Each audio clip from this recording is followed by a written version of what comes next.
ఒకసారికి నాకైతే ఒక 2-3 డేస్ నుంచి అయితే ఒక ట్రాన్స్లోకి వెళ్ళిపోయినాను. ఏం జరుగుతుంది ఏం అర్థం కావట్లేదు యాక్చువల్లీ. అక్కడేమో మా పేరెంట్ మా అమ్మ నాన్న అక్కడ మా అమ్మ కొద్దిగా సఫర్ అవుతూ ఉంది, బాధపడుతూ ఉంది. మా డాడీ ఏమో ఐసీలో ఉన్నాడు. ఇంకా తెలియదు అసలు ఏమైందో తెలియదు. ఆల్ ఆఫ్ ఎ సడన్ ఇట్లా మా డాడీకి ఇంకా ఊపిరి ఆడకుండా సంథింగ్ ఎట్లా అయింది. అంటే ప్రాబ్లం ఎక్కడ క్రియేట్ అయిందంటే మా డాడీకి చెప్పట్లేదు. మాకు చెప్తే నేను ఎక్కడ ఇబ్బంది పడతాను. ఆల్రెడీ విహాన్ ఉన్నాడు కదా, విహాన్ వదిలేసి విహాన్ విషయంలో అదే అనిపించింది. ఎవరు లేరు చూసుకోవడానికి, ఎవరు చూసుకుంటారు, ఎవరు చూసుకోరండి. It's 4 AM in the morning. వెళ్తున్నాయి ఇంకా ఎయిర్పోర్ట్లో దింపేసి వచ్చి పడుకోవాలి ఇంకా. అయ్య బాబాయ్,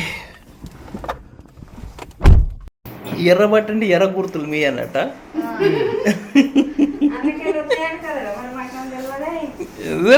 గుర్తుపట్టరు ఇది.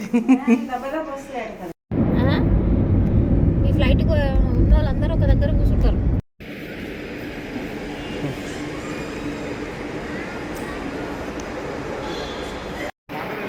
ఫస్ట్ టైం వెళ్తురుగా కంగారు ఉన్నారు. వెళ్ళు ఫస్ట్ టైం కదా కంగారు పడతా ఉన్నారు. ఇంకా అక్కడ మా అమ్మ వీడు పొద్దున్న లేగానే ఇక్కడ మెట్ల దగ్గర ఎండబడుతుంది. ఈడ కూర్చొని మంచి కిచెన్ హ్యాంగిల్ ఉంటుంది. అమ్మ ఏం చేస్తుంది ఈ నుంచి కూర్చొని చూస్తాడు మంచిగా. మంచి కిచెన్కి ఉంటుంది ఇక్కడ హ్యాంగిల్. బాగుందా కానీ ఇక్కడ కూర్చొని చూస్తుంటే నీకు.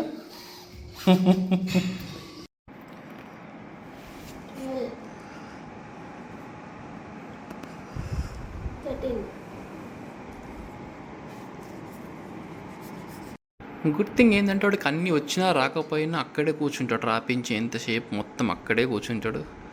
At least he'll try to attempt actually. ఎక్కడికి వెళ్ళిపోడు, వద్దు అని వారం చేయడు. Good boy Vihaan. దేవుడు పైనుంచి ఇట్లా చూస్తుంటాడు. అరే వీడి లైఫ్ ఏదో మంచి స్మూత్గా వెళ్తుంది, మనకి ఏదో ఒకటి హడులే ఏదో ఒకటి ప్రాబ్లం క్రియేట్ చేయని చెప్పేసి దేవుడు ఇట్లా కాన్స్టెంట్గా చూస్తుంటాడు. మరి ఏంటి అర్థం కాదు. లైఫ్లో ఏదో ఒక ఛాలెంజింగ్ ఉంటూనే ఉంటుంది, ఛాలెంజింగ్ ఫేస్ ఉంటూనే ఉంటుంది, టఫ్ సిచ్యువేషన్స్ ఉంటూనే ఉంటాయి.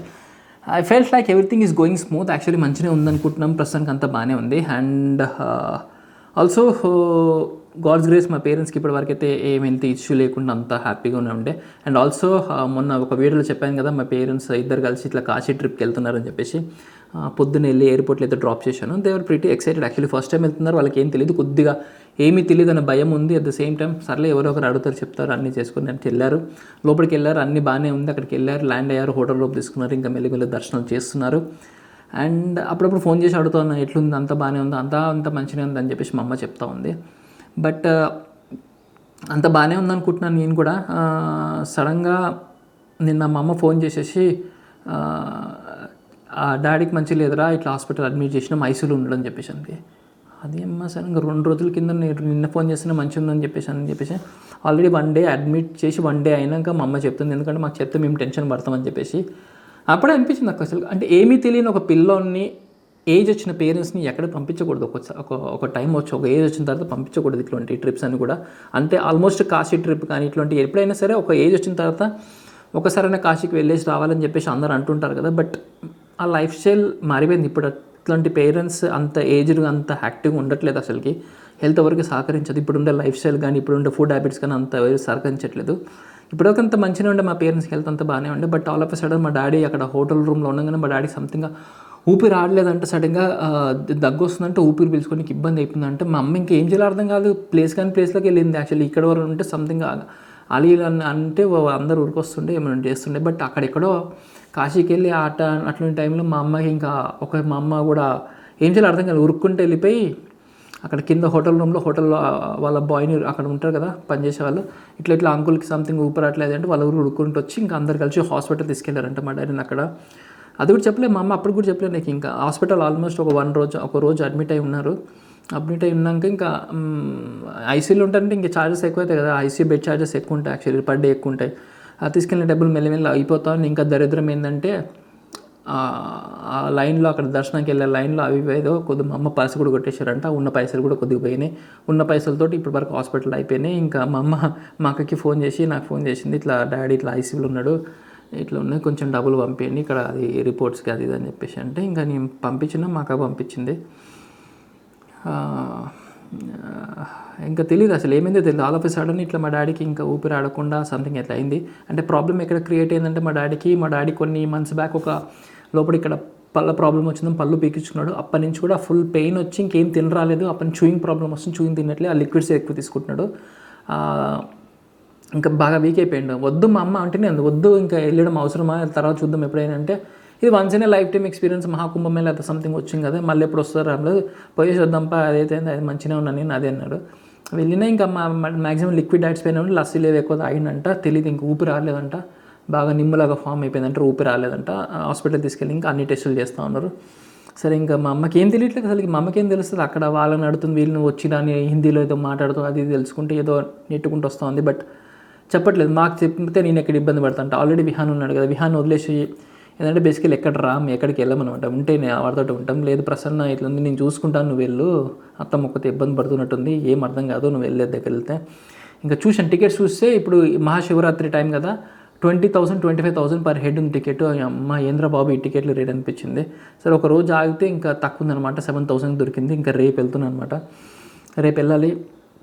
ఒకతే ఎట్లా మేనేజ్ చేసుకుంటుందా అనిపించింది నాకైతే. అండ్ అదే అనిపిస్తుందండి ఒకటి అట్ ద సేమ్ టైం ఇదే ఒకటే స్ట్రైక్ అయింది నాకు actually, what if it is something happens to me actually, ఆ ప్లేస్లో నేనుంటే ఏంటి పరిస్థితి అని చెప్పేసి, విహాన్ గారిని ఎవరు చూసుకుంటారు ఏంటి అని చెప్పేసి ఆ మూమెంట్ అనిపించింది యాక్చువల్లీ. లిటరలీ ఇవి ఇమాజిన్ చేసుకుంటేనే చాలా హార్డ్ అనిపిస్తాయి అసలుకి, తీసుకోలేము, ఊహించుకొని కూడా చాలా బరువు అనిపించేసి ఇట్లాంటి అన్ని థాట్స్ కూడా ఊహించుకొని కూడా చాలా భయంకరంగా ఉంటాయి.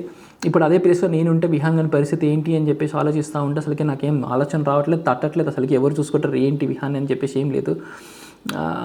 ఇంకా సీరియస్నెస్ అయితే ఎవరికి రావట్లేదు, ఇండియాలో అయితే ఎట్లా రావట్లేదు అట్లీస్ట్. అసలుకి ఇండియాలో ఏదో జస్ట్ ఏదో పెన్షన్ ఇస్తారు, సదరం సర్టిఫికేట్ అని పెన్షన్ ఇస్తారు, అంతకుమించి ఏం లేదు. బేసికలీ ఏంటంటే ఇండియాలో పాపులేషన్ అనేది ఎక్కువ కదా, అందుకే ఆ సీరియస్నెస్ అనేది ఇంకా అర్థం కావట్లేదు. యూఎస్లో ఇప్పుడు అర్థమవుతుంది. ట్రంప్ మొన్న రీసెంట్గా ప్రెసిడెన్షియల్ ఎలక్షన్ అయిపోయిన తర్వాత తను ఒక స్పీచ్లో మాట్లాడుతూ అబౌట్ ఆటిజం గురించి పర్టికులర్ మాట్లాడుతున్నాడు. This is something very serious, need to be consider actually. ఒకప్పుడు ఆల్మోస్ట్ కొన్ని డెకేడ్స్ బ్యాక్ 10,000 20,000 మందిలో ఒకరికి ఆటిజం ఉండేది. ఇప్పుడు నౌ ఇన్ 2025 1 in 36-35 చిల్డ్రన్కి వచ్చేసింది అది. అంటే చూడండి ఒకసారి స్టాటిస్టిక్స్ అసలు ఏ రకంగా కేసెస్ పెరుగుతున్నాయి. This is really very serious matter, we need to consider అని చెప్పేసి ట్రంప్ ఒక స్పీచ్లో అయితే మాట్లాడారు. హోప్ఫుల్లీ ఎంతో కొంత దీనికి త్వరగా రెమెడీ వస్తే బాగుంటుందేమో అనిపించింది. బట్ ఐ డోంట్ నో ఇప్పుడు వస్తుంది ఏమో తెలియదు కదా. అందరు కిడ్స్ అయితే పెరుగుతున్నాయి, రీచ్ పెరుగుతున్నాయి, కేసెస్ పెరుగుతూనే ఉన్నాయి. ఇండియాలో అయితే ఇంకా సీరియస్నెస్ రావట్లేదు, ఎందుకంటే పాపులేషన్ యూఎస్లో వచ్చేసి 35-36 crores ఉంది. అందులో పిల్లలందరూ కూడా ఇట్లాంటి కండిషన్ బాగానే పడతా ఉంటే అసలు యూతే లేదు అక్కడ ఇంకా జీడిపి కుదిలిపోయి పడిపోతుంది ఇంకా కొన్ని కానీ ఇయర్స్లో. అండ్ ఇండియాలో ఏంటంటే యూత్ ఎక్కువ కదా, అంటే యూత్ పాపులేషన్ ఎక్కువ, అందులో యూత్ ఎక్కువ. ఇప్పుడు ఆ సీరియస్నెస్ అయితే అర్థం కావట్లేదు యాక్చువల్లీ. ఇంకా మెల్లిమెల్లిగా ఇంకొక 10 to 15 years పడుతుంది ఇట్లాంటి సీరియస్నెస్ ఇండియాలో వచ్చి అర్థమయ్యేటట్టుకి. ఇప్పటికి కూడా అంత అవేర్నెస్ లేదు ఇండియాలో, అదే అనిపించింది నాకు కూడా.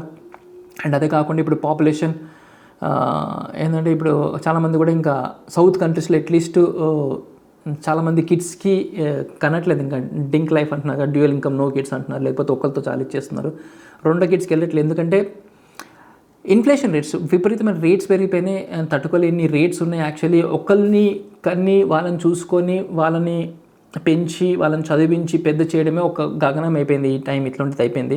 అట్లాంటి ఇప్పుడు 2 kids 3 kids అంటే నోవే పాసిబుల్, అసలు కిడ్సే వద్దనుకుంటున్నారు లైఫ్ ఇది యాక్చువల్లీ. అండ్ అది కాకుండా ఇంకా డెమోక్రసీ కూడా ప్రాబ్లం వచ్చేసే సిచ్యువేషన్ వస్తుంది, అట్లీస్ట్ ఇన్ సౌత్ స్టేట్స్ అని చెప్పేసి అంటున్నారు. ట్రూ అది యాక్చువల్లీ. ఏంటంటే సౌత్ కంట్రీస్లో పాపులేషన్ అనేది కిడ్స్ మెయిన్గా ఫర్టిలిటీ రేట్స్ అనేది తగ్గిపోతూ ఉంది. ఒకప్పుడు like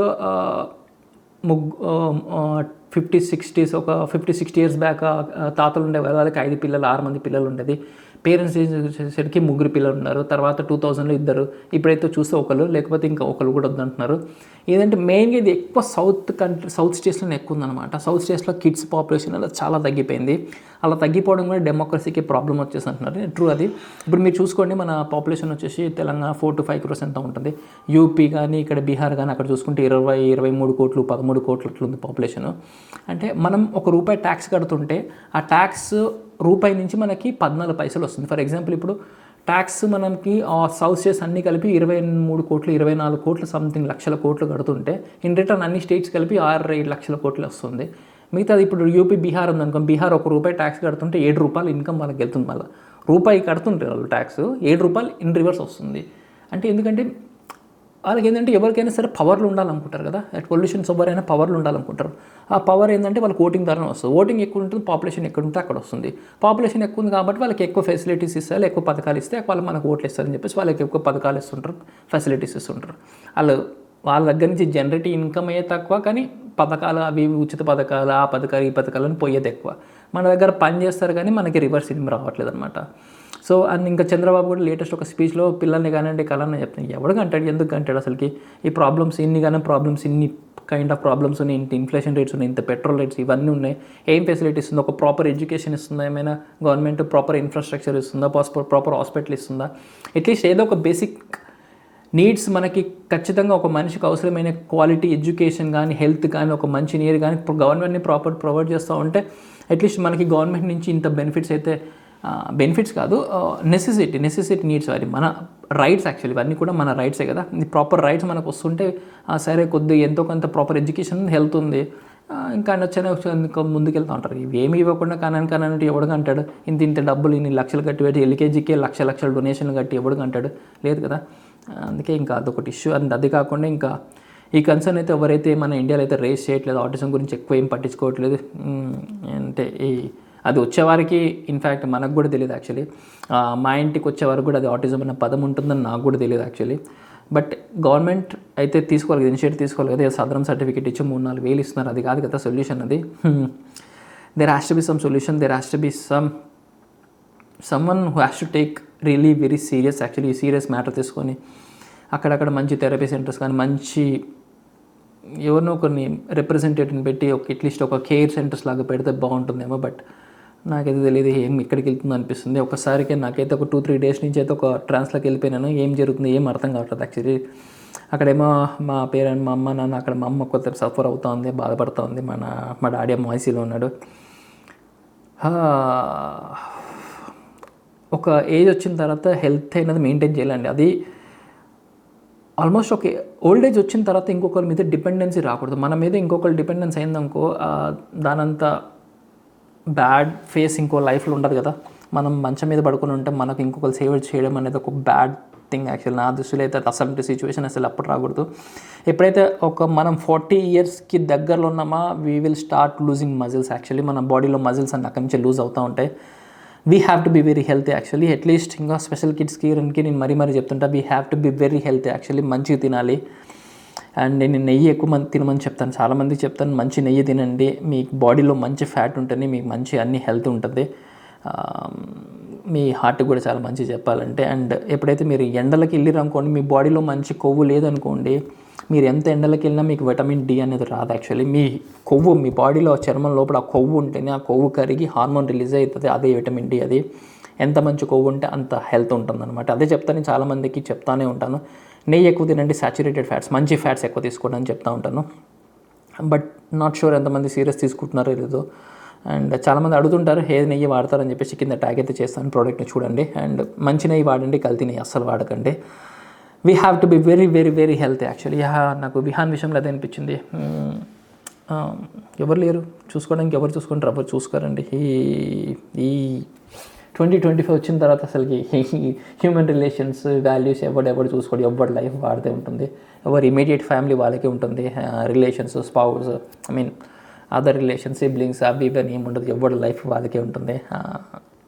so that's all guys. మళ్ళీ తొందరలో మళ్ళీ ఒక ఇంటికి ఇక్కడ మా డాడీ ఫాదర్ని పేరెంట్స్ అయితే ఇక్కడ తీసుకొచ్చి మళ్ళీ హాస్పిటల్ చూపించి మళ్ళీ ఏదో సెట్ చేసిన తర్వాత కొద్దిగా సెటిల్ అయిన తర్వాత మళ్ళీ వీడియోస్ అయితే చేస్తాను. Until then, bye, take care.